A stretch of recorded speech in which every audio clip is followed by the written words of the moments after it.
Good morning, students. I hope you all are fine. In the last session, we have completed the chapter. Exercises are there and answers are written below the exercise. Okay, you read out the chapter and try to solve the exercise yourself without looking at the answers. Now, part B, short, long answers questions. Okay, so come to the question answers. Question number 1. Explain the meaning of the term rest and motion. For the answer, move to page number 31. Okay, so a body is said to be at rest if it does not change its position with respect to its immediate surroundings. Okay, this is for rest, and a body is said to be in motion if it changes its position with respect to its immediate surroundings. Okay, so this is answer number 1. Got it? Now move to next question. Question number 2. Comment on the statement rest and motion are relative terms. Give an example. Okay, for the answer move to page number 20.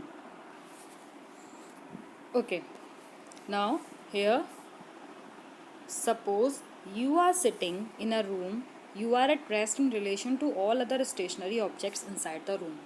But the room is on earth and the earth itself is not at rest. The earth revolves around the sun.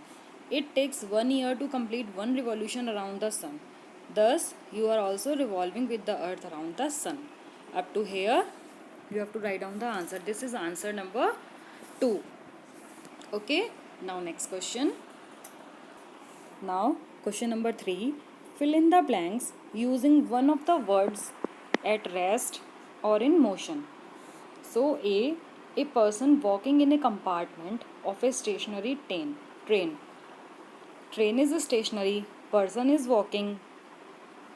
It means he is in motion relative to the compartment. Okay, so in the first blank, you have to write down in motion. In motion.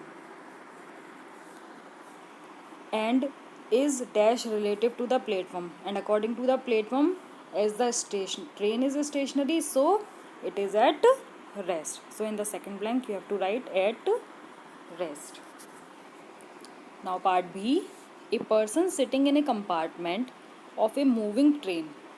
Person is sitting in a compartment of a moving train is at rest.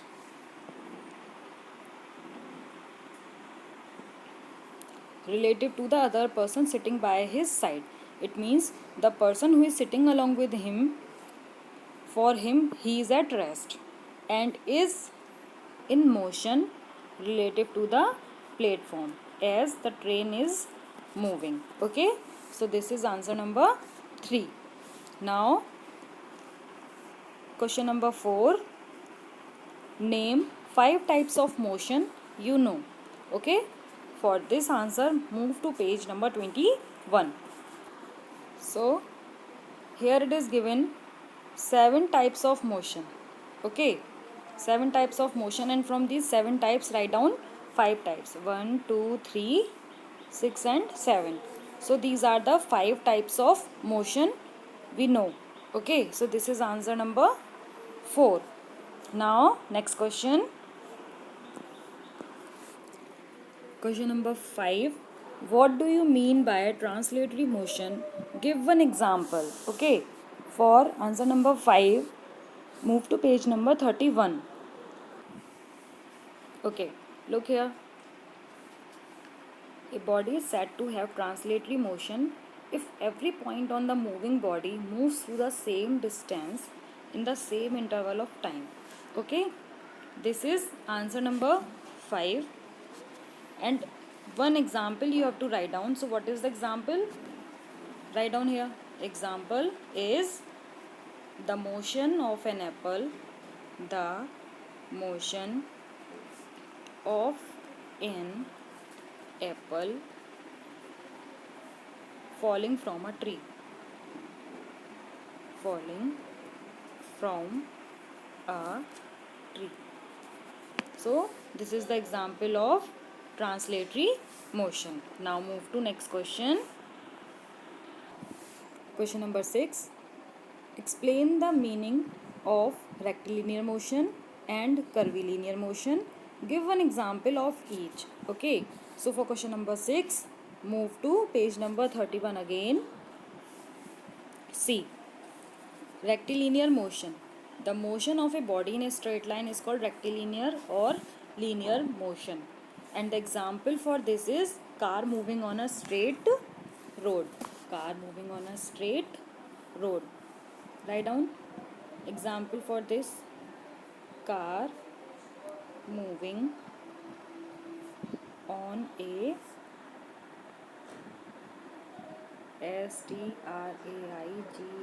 straight path. Okay. Next is curvilinear motion. So the motion of a body in a curved path is called curvilinear motion. And example for curvilinear motion is a car moving along a curved path. Example, car moving along a curved path. So the above example is for linear motion and the below example is for the curvilinear motion. And this is answer number 6. Okay. Now next question. Question number 7. What is rotatory motion? And give 2 examples. Okay. So again move to page number 31. See. Question is rotatory motion. Okay. So when a body moves along a fixed point or a fixed axis, the body is said to be in rotatory motion. This is answer number 7. And we have to write down 2 examples. So 2 examples are number 1, potter's wheel.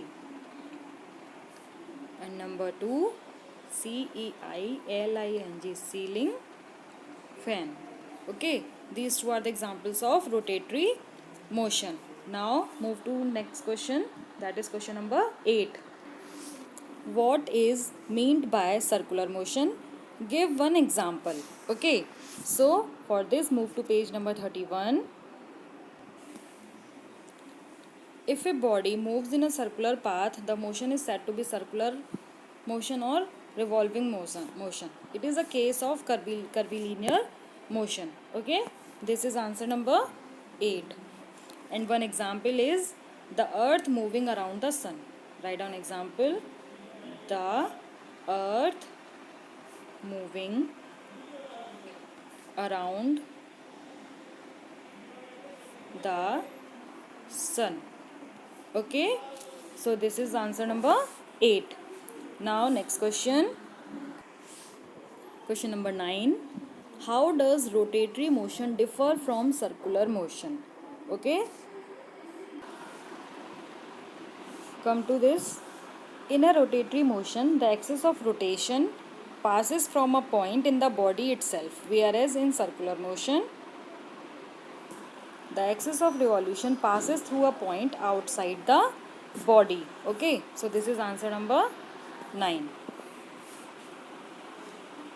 Now move to next part. Question number 10.